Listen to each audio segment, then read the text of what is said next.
Hello everyone, welcome back to 90 plus classes. मैं हूं आपके साथ पंकज। बच्चों, आज फिर अपना कंटिन्यू कर रहे हैं और मोस्ट इम्पोर्टेंट टॉपिक होने वाला है आज आपका। चाहे आप अपने इसको बिजनेस स्टडीज़ के लिए इम्पोर्टेंट मान लो, अकाउंट्स के लिए वो इम्पोर्टेंट मान लो, कॉमर्स लाइन के लिए इम्पोर्टेंट मान लो, क्योंकि जब भी बोला जाता है ना कॉमर्स लिया है तो क्या वर्ड आता है? कंपनी, एमएनसीज वगैरह आती है हमारे माइंड में। तो आज हम यही सीखेंगे कि कंपनी क्या होती है। जॉइंट स्टॉक कंपनी आपकी बुक में लिखा होगा या हो सकता है नॉर्मल कंपनी लिखा हो। उसके मेरिट सीखेंगे, फीचर्स सीखेंगे और डीमेरिट सीखेंगे। फिर नेक्स्ट वीडियो में जो इससे भी इम्पोर्टेंट है कि अगर एक कंपनी बनानी है, शार्क टैंक तो सबने सीख लिया, लेकिन कंपनियां बनती कैसे है, तो नेक्स्ट वीडियो में आएगा फॉर्मेशन ऑफ कंपनी। तो चलो स्टार्ट करते हैं आज की कंपनी किसे कहते हैं। देखो क्या मीनिंग है, इट इज़ एन एसोसिएशन। ये हमने वर्ड पार्टनरशिप में भी पढ़ा था कि जब बहुत सारे लोग मिलके आपस में काम करते हैं। Of person form for carrying out business activity and has a legal status independent of its member. ये जो लास्ट लाइन है ना लीगल से, ये सबसे ज़्यादा इंपॉर्टेंट है कंपनी की डेफिनेशन में। देखो कैसे, एसोसिएशन ऑफ मेंबर है, पर्सन है जो आपस में मिलके काम कर रहे हैं और जिसका लीगल स्टेटस अपने मेंबर्स से। अब ये मेंबर्स कौन होते हैं पहले ये समझो। एक कंपनी बनती कैसे है, मेरे माइंड में कोई आइडिया आया कि यार एक मोबाइल की कंपनी बनाते हैं, उस कंपनी में मोबाइल में ये फीचर्स होंगे। मेरे पास बट पैसा नहीं है कंपनी बनाने का, तो मैं क्या करूँगा, लोगों को बोलूँगा। पहले मैं बनाऊँगा प्राइवेट कंपनी, जो अपने दोस्त होंगे, रिलेटिव होंगे, उनको बोलूँगा कि मेरे पास आइडिया है, आप मेरे को पैसा दो। तो उनके पास मेरा क्या चला गया, कंपनी का शेयर। तो वो जो शेयर खरीद लेते हैं उनको बोलते हैं मेंबर्स। तो जो कंपनी का जो लीगल स्टेटस होता है वो अपने मेंबर से इंडिपेंडेंट होता है। कंपनी अपने पावर से कुछ भी खरीद सकती है, अपनी पावर से कुछ भी बेच सकती है। कंपनी को अगर कल को कोई मेंबर चला जाता है तो ये नहीं माना जाएगा कंपनी बंद हो गई। और यही हम सारे इसके फीचर्स में पढ़ेंगे और क्लियरिटी से पढ़ेंगे। तो ये थी डेफिनेशन। अब डेफिनेशन में एक प्रॉब्लम आएगी आपको कि आपकी बुक में हो सकता है अलग लिखी हो, बट जो वर्ड्स होंगे और मीनिंग होगा मोस्टली यही होगा। किसी में लिखा होगा कि प्रॉफिट के लिए काम कर रहे हैं वो, तो वो भी बात सही है। जो भी डेफिनेशन हो आपकी, आप अपनी जो आपको इजी लग रही है वो वाली लर्न कर सकते हो। अब ये कुछ important points. It is governed by the companies act 2013। हमने पार्टनरशिप में भी पढ़ा था एक एक्ट। ऐसे ही कंपनीज एक्ट, कौन से एक्ट के अकॉर्डिंग रूल उसके फॉलो किए जाते हैं, द कंपनीज एक्ट 2013। याद रखना, ये एक नंबर में MCQ में आता है। अब देखो, the company, the capital of the company comprises. अब ये क्या है, अभी मैंने बोला जो हम पैसा लेते हैं, तो दो तरीके से हम पैसा ले सकते हैं। एक तो जिसे हम बोलते हैं शेयर कैपिटल और एक होती है डिबेंचर कैपिटल। जो शेयर कैपिटल से पैसा आता है उनको हम बोलते हैं शेयर्स। जो यहाँ पे भी मैंने बताया कि मेंबर्स जो हमसे पैसा हमें देते हैं, बदले में हम उनको शेयर्स देते हैं अपनी कंपनी के। शेयर कुछ नहीं होता है, कागज़ का टुकड़ा होता है और कुछ नहीं होता, इस पर लिखा होता है कि इस पर्सन ने मेरी कंपनी में पैसा लगाया है। और डिबेंचर भी सेम ही होते हैं, बस इन दोनों में फ़र्क क्या होता है, इनको फिक्स्ड रेट का इंटरेस्ट मिलता है और इनको डिविडेंड मिलता है। ये फिक्स्ड नहीं होता, अगर प्रॉफिट हुआ तो मिलेगा, अदरवाइज नहीं मिलेगा। अब आ जाओ फीचर्स में। ये तो था मीनिंग कम ही आता है पेपर में।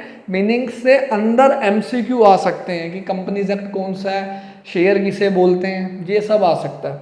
अब देखो फीचर्स बहुत इंपॉर्टेंट है। पहला फीचर क्या, आर्टिफिशियल पर्सन।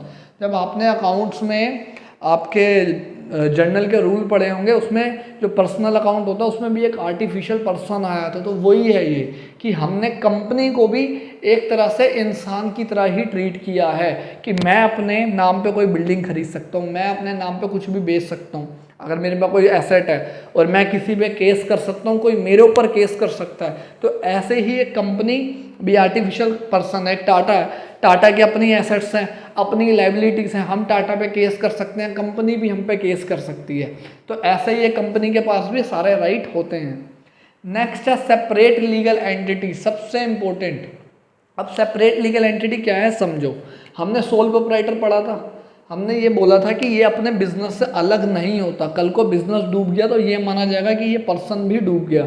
ऐसे ही थोड़ा बहुत HUF में था, पार्टनरशिप में भी था, लेकिन कंपनी में ऐसा नहीं होता।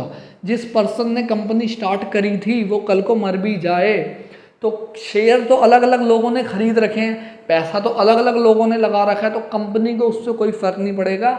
अगर वो पर्सन कोई फ्रॉड करता है, मान लो विजय माल्या ने फ्रॉड किया था हमारे किंगफिशर साहब के, तो ये नहीं माना जाएगा कि कंपनी ने फ्रॉड किया, पहले इसे पकड़ा जाएगा अगर इन्होंने फ्रॉड किया। सेपरेट लीगल एंटिटी, बिजनेस अलग और कंपनी अलग, बिजनेसमैन अलग और कंपनी अलग। जो हम अपने अकाउंट्स में बिजनेस एंटिटी कॉन्सेप्ट भी पढ़ते हैं तो वो यही है, सेपरेट लीगल एंटिटी है। कंपनी अपने नाम पे कुछ भी कर सकती है। अगर कंपनी फ्रॉड कर रही है तो जरूरी नहीं है कंपनी का ओनर गलत हो, और अगर कंपनी का ओनर गलत है तो जरूरी नहीं है कंपनी बंद हो जाएगी। दोनों में डिफरेंट है, ये याद रखना। इसके बाद है परपेचुअल सक्सेशन। अब ये क्या होता है, अब ये जो मेंबर्स थे, मैंने शेयर खरीदा, 1 साल अपने पास शेयर रखा कंपनी का, मेरे को कंपनी पसंद नहीं आई, मैंने देखा कि कंपनी की ग्रोथ नहीं हो रही, कंपनी से मेरे को प्रॉफिट नहीं मिल रहा सही, तो मैंने अपना शेयर बेच दिया। तो इससे कंपनी नहीं बंद हो जाएगी। परपेचुअल सक्सेशन का मतलब है मेंबर्स आएंगे जाएंगे, कंपनी को कोई फर्क नहीं पड़ता। आपकी रिलायंस है, टाटा है, विप्रो है, इन्फोसिस है, ये इतनी पुरानी कंपनी है, 50-50 100-100 साल पुरानी कंपनी है ये सारी की सारी। तो क्या जिन्होंने पहला शेयर खरीदा था वो अभी तक जिंदा थोड़ा ना, वो मर गए या किसी और को शेयर बेच दिया।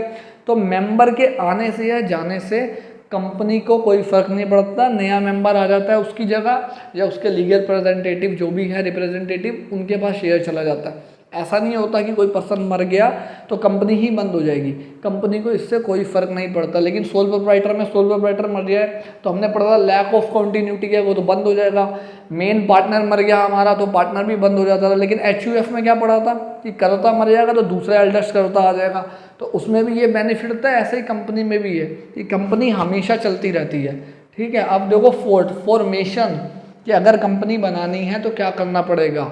कंपनीज एक्ट के अकॉर्डिंग आपको सारे डॉक्यूमेंट्स जो भी फॉर्मेलिटीज़ हैं वो पूरी करनी पड़ेगी, प्लस मैंडेटरी है आपको रजिस्ट्रेशन करवाना, रजिस्टर्ड करवाना कंपनी को। कोई भी कंपनी विदाउट रजिस्ट्रेशन नहीं बन सकती। सोल प्रोप्राइटर में क्या पढ़ा था, रजिस्ट्रेशन की जरूरत नहीं है। पार्टनरशिप में ऑप्शन था, HUF में था, हिंदू एक्ट था। ऐसे ही कंपनी के लिए कंपनीज एक्ट लगेगा, और अगर आप फॉर्मेशन में रजिस्ट्रेशन नहीं करवाते तो वो कंपनी लीगल नहीं मानी जाएगी। इसके बाद आपकी लाइबिलिटीज़, देखो अब लाइबिलिटीज़ भी क्यों हमें पार्टनरशिप से कंपनी में आना पड़ा। एक तो ये था लिमिटेड रिसोर्स थे, प्लस नंबर कम थे, और एक पॉइंट था जिसमें पार्टनर की जो लाइबिलिटी थी वो अनलिमिटेड थी, उसका घर भी बिक जाएगा। लेकिन यहाँ पे कंपनी में ऐसा नहीं होता। कंपनी में जितने भी आपके मेंबर्स हैं जिन्होंने शेयर खरीदा है उनकी जो लाइबिलिटी है वो लिमिटेड ही होती है जितना उन्होंने शेयर का अमाउंट खरीदा है। एग्जांपल समझो, एक पर्सन ने 3000 शेयर खरीदे और वो शेयर की एक वैल्यू 10 रुपये पर शेयर है। इन फ्यूचर कल को मान लो इसने अभी 8 पे कर दिया, 8 रुपये पेड कर दिए, बाकी 2 रुपये पेंडिंग है। कल को फ्यूचर में कंपनी को लॉस होता है, कंपनी बंद होने वाली है, तो कंपनी उस मेंबर से जो ये पर्सन है इससे मैक्सिमम कितना रुपए मांग सकती है, 3000 × 2 रुपये, क्योंकि 10 में से 8 वो पहले ही दे चुका है। इसके बाद भी अगर कंपनी अपना लॉस पूरा नहीं कर पा रही तो इस मेंबर की कोई भी पर्सनल एसेट नहीं बिकेगी। लेकिन पार्टनरशिप में क्या हो रहा था, उनकी पर्सनल एसेट भी बिक रही थी, और सोल प्रोप्राइटरशिप में भी उसकी पर्सनल एसेट बिक रही थी। तो कंपनी में ऐसा नहीं होता, ये एक पॉजिटिव पॉइंट है। अब आ जाओ नेक्स्ट, कॉमन सील। अब सील, कॉमन सील क्या है समझो। आपने किसी कंपनी के साथ एग्रीमेंट करा तो वो जब भी आप एग्रीमेंट करोगे अपनी स्टैंप लगाती है। सील का मतलब है यहाँ पे स्टैंप। तो अगर वो एग्रीमेंट में कोई भी कॉन्ट्रैक्ट आपने करा है उसके ऊपर कंपनी का स्टैंप नहीं लगा हुआ तो कंपनी उसको वैलिड नहीं मानेगी, कंपनी उसको पूरा करने के लिए बाइंड नहीं है। तो कोई भी जो कंपनी होती है, कंपनी तो खुद साइन कर नहीं सकती, तो जो भी उनके मैनेजमेंट होते हैं उनके पास राइट होता है, उनके पास ये स्टैंप होती है जिसके वो जब भी आपके साथ कॉन्ट्रैक्ट करते हैं तो उस कॉन्ट्रैक्ट पे वो स्टैंप को लगा देते हैं। Next, separation of ownership and management. अब देखो जो ये मेंबर्स होते हैं जिन्होंने शेयर खरीदा होता है इनको ओनर माना जाता है कंपनी का। मैंने अभी बताया था स्टार्टिंग में कि मैंने कंपनी बनाई, सारे डॉक्यूमेंट्स वगैरह मैंने पूरे कर दिए जो भी कंपनी बनाने के लिए चाहिए होते हैं, ठीक है। उसमें कोई पैसा नहीं चाहिए होता कंपनी फॉर्म करने के लिए। लेकिन उसके बाद मेरे पास पैसा नहीं था, जब मेरे को उसको ग्रो करना था कंपनी को, कंपनी तो बन गई, मान लो मैंने पंकज लिमिटेड बना दी, कंपनी तो बन गई, पेपर्स में तो आ गई, लेकिन कंपनी बनाने के लिए, मोबाइल बनाने के लिए जो मशीन वगैरह चाहिए वो कहाँ से लाऊंगा। तो मैंने अपने रिलेटिव्स और लोगों को बोला कि भाई मुझे पैसा दो, उन्होंने मेरे को पैसा दिया, तो उनके पास कंपनी का शेयर चला गया। तो कंपनी के मालिक कौन बन गए, वो लोग बन गए जो जिनके पास मेरा शेयर है कंपनी का। लेकिन अब उनको कंपनी चलानी नहीं आती है, बस उन्होंने पैसा लगा दिया मेरे पास, उनको पैसे के फाइनेंस का था। तो कंपनी चला कौन रहा है, मैनेजमेंट जो कंपनी का वो मैं ही कर रहा हूँ, क्योंकि सारा आइडिया मेरे दिमाग में है। तो देखो क्या हुआ, ओनरशिप अलग हो गई और मैनेजमेंट अलग हो गई।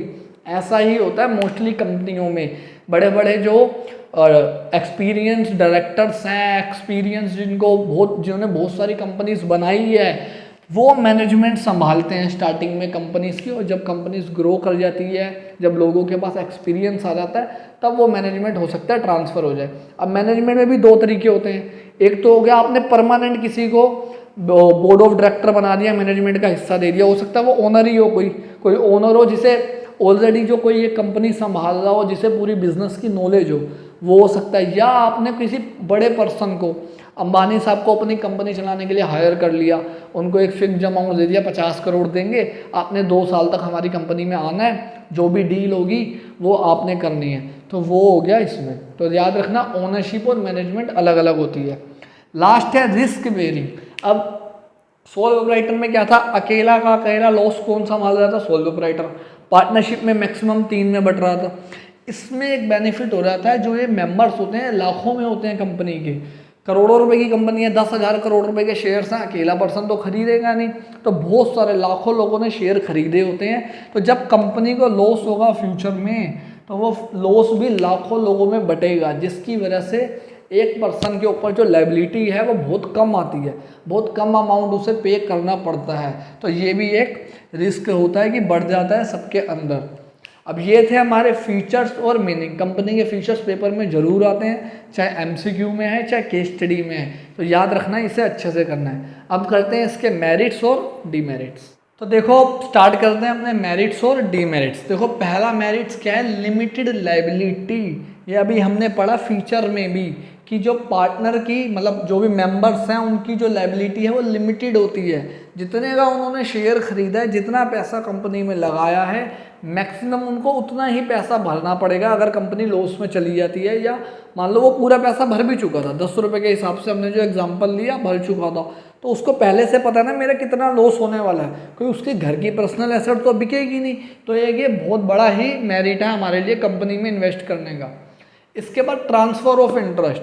ये जो ट्रांसफ़र ऑफ इंटरेस्ट वाला जो हेडिंग है, ये हमने पहले भी कहीं पढ़ा है चैप्टर 1 में, जब हमने डिफरेंस पढ़ा था प्रोफेशन, बिजनेस और एम्प्लॉयमेंट में। तो वहाँ पे ये आया था कि क्या मैं अपना काम या कहीं पे अगर मैंने पैसा इन्वेस्ट किया है, उसको मैं किसी को ट्रांसफ़र कर सकता हूँ या नहीं कर सकता।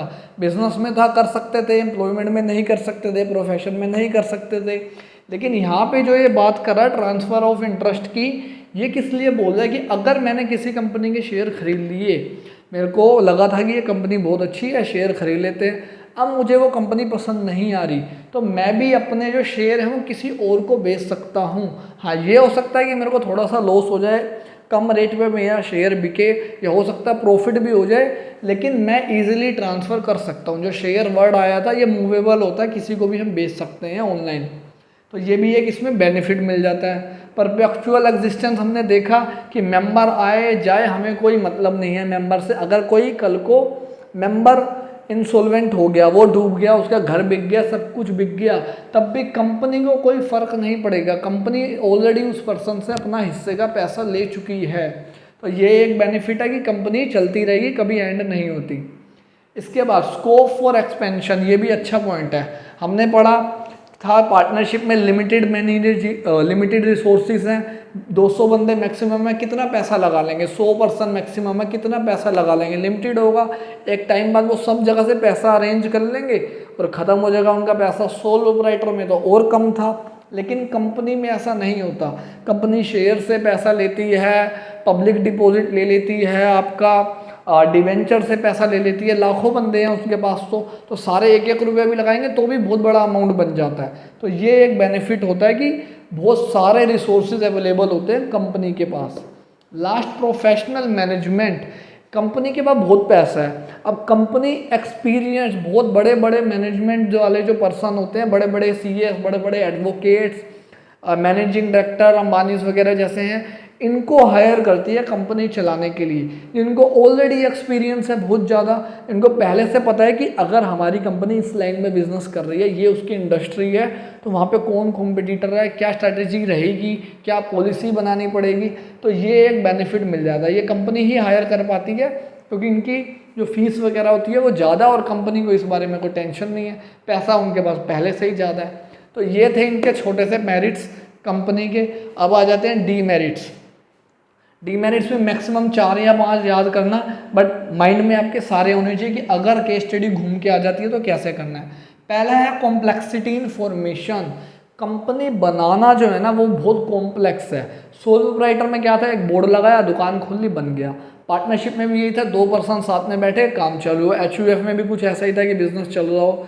लेकिन कंपनी बनाने के लिए बहुत सारे काम करने पड़ते हैं, ये डॉक्यूमेंट लगाओ, वो डॉक्यूमेंट लगाओ, जितना भी एक्ट में लिखा है वो सारे काम करने पड़ते हैं। अभी जब पढ़ेंगे आगे कि फॉर्मेशन कैसे होता है, डॉक्यूमेंट, फॉर्मेलिटीज, प्रोफेशनल हायर करो, तो वो थोड़ा सा कॉम्प्लेक्स हो जाता है। इसी से रिलेटेड एक 6 पॉइंट है कि बहुत सारी रेगुलेशन है, नंबरस रेगुलेशन है। मान लो आपने कंपनी भी बना दी ना, उसके बाद भी आपको डेली का जो काम है कंपनी चलाने के लिए वो बहुत सारा है। सबसे पहला काम, कितने सारे शेयर हैं उन सबका रिकॉर्ड रखना, किसने किसको शेयर बेच दिया उसका रिकॉर्ड रखना, कितना प्रॉफिट हुआ, कितना डिविडेंड हुआ, कहाँ कहाँ पे खर्चा किया। तो बहुत सारी रेगुलेशन है जिसको संभालने के लिए दिक्कत आ रही है, इसीलिए प्रोफेशनल को हायर्स किया जाता है। अब वापस आओ, लैक ऑफ सीक्रेसी। अब लैक ऑफ सीक्रेसी मतलब कैसे, अब सोल प्रोप्राइटर जो बिजनेस कमा रहा था अपने पास रख रहा था घर पे। पार्टनरशिप में भी यही था कि जितना पैसा कमा रहे हो आपस में पार्टनर में बांट लो, किसी को नहीं बताना। लेकिन कंपनी को जितना भी कंपनी ने प्रॉफिट कमाया, जितना भी खर्चा किया, जितना भी शेयर से पैसा लिया लोगों से, वो सारा का सारा प्रिंट करना पड़ता। कहाँ पे, न्यूज़पेपर में, अपनी वेबसाइट में। अभी जब बच्चों आप 12th में जाओगे तो आपको एक प्रोजेक्ट मिलेगा। क्या होगा उस प्रोजेक्ट में कि कोई भी MNC कंपनी लो, उसका P&L बनाओ, बैलेंस शीट बनाओ, ट्रेडिंग अकाउंट बनाओ, कैश फ्लो बनाओ। तो आप मान लेते हैं हिमालय का बना रहे, तो हिमालय के बारे में नेट पे डालोगे, नेट पे सारा निकल के आ जाएगा कि उन्होंने पिछले साल कितना प्रॉफिट कमाया था, इस साल कितना प्रॉफिट कमाया। तो उनकी सीक्रेसी तो रही नहीं, आपको तो पता लग गया ना कंपनी कितना प्रॉफिट कमा रही है, तो आप तो झूठ बोल ही नहीं सकते। तो कंपनी में ये एक थोड़ा सा प्रॉब्लम है, आप चाह कर भी अपना प्रॉफिट अपने पास नहीं रख सकते। Delay in decision making. अब हमने पढ़ा ओनरशिप अलग है और मैनेजमेंट अलग है। तो मैनेजमेंट वो है जो कंपनी को चला रहे, जिनकी जिम्मेदारी है कंपनी सही से चले और ग्रोथ हो।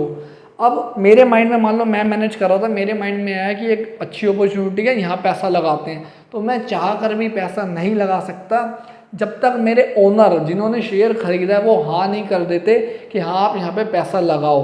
अब उसको भी करने का प्रोसीजर है। मैं एकदम रात को 12 बजे थोड़ा ना किसी को फ़ोन कर दूंगा, तो मैं एक मीटिंग बुलाऊंगा। अब उस मीटिंग को अरेंज करना, फिर उस मीटिंग को करवाना, फिर उसमें डिसीजन क्या आया है, फेवर में अनफेवर में, उसके बाद ही डिसीजन हो पाएगा। क्या पता उससे पहले मेरा कॉम्पिटिटर उस अपॉर्चुनिटी को ग्रैब कर ले। तो ये एक डीमेरिट आ जाता है, डिसीजन मेकिंग बहुत स्लो है इसमें। Conflict of interest. अब इतने सारे लोग हैं, मैनेजमेंट, मैं कुछ और बोल रहा हूँ, मेरे शेयर होल्डर कुछ और बोल रहे हैं, शेयर होल्डर में भी बट गए, कुछ कह रहे हैं हाँ ये काम करना है, कुछ कह रहे हैं नहीं करना। तो ये एक बहुत बड़ी प्रॉब्लम है। जहाँ ज़्यादा लोग होंगे वहाँ पे लड़ाई होगी, बिग बॉस बनेगा। तो वो वाला यहाँ पे भी एक प्रॉब्लम है। इसके बाद इम्पर्सनल वर्क एक्सपीरियंस है, इम्पर्सनल वर्क एनवायरनमेंट। भाई मेरा तो पैसा लगा नहीं हुआ, अब मेरा को बिजनेस ढंग से चले ना चले, मेरे को तो एक फिक्स है 5 लाख रुपए मिल रहे हैं महीने के, मेरे को मैनेजमेंट करना है। कल को कोई गलत डिसीजन भी हो गया तो मेरा पैसा तो नहीं डूबेगा ना, किसका डूबेगा, शेयर होल्डर्स का। और शेयर होल्डर्स को भी ये चिंता रहती है कि यार कंपनी कल को कोई गलत डिसीजन न ले ले, ये लॉस पे जाती जा रही है, सही क्यों नहीं कर रहे। तो इम्पर्सनल होता है, थोड़ा वो एफर्ट्स नहीं लगाते। सोल प्रोप्राइटर में हमने क्या देखा था कि जितना काम करेंगे, एक सोल प्रोप्राइटर जितना काम करेगा उतना उसका बिजनेस को ग्रो करेगा, तो उसकी इंटेंशन ये होती है। लेकिन यहाँ पे जो आपके मैनेजमेंट है वो कल को घूम रहे हैं, पीछे से यहाँ पे मीटिंग थी वो चला गया अपना घूमने के लिए, तो ये थोड़ा सा इसमें प्रॉब्लम रहती है। तो ये थे बच्चों कंपनी का मीनिंग पढ़ा हमने, फीचर्स पढ़े, मेरिट्स पढ़े, डीमेरिट्स पढ़े। अब इसके बाद types of company, private, public, और 1 पर्सन कंपनी जो प्राइवेट के अंदर ही आते हैं, जिसको ओपीसी कहते हैं, वो पढ़ेंगे। और फिर नेक्स्ट वीडियो में, मतलब आज ये जो टाइप्स ऑफ कंपनी है ये भी नेक्स्ट वीडियो में ही आएगा। और फॉर्मेशन ऑफ कंपनी बहुत ज़्यादा इंपॉर्टेंट टॉपिक है ये, आगे आपको हर जगह ये काम आएगा ही आएगा। तो अच्छे से देखना है वीडियो, प्लीज़ वीडियो को शेयर करो ज़्यादा से ज़्यादा। मिलते हैं बच्चों नेक्स्ट वीडियो में। Thank you everyone.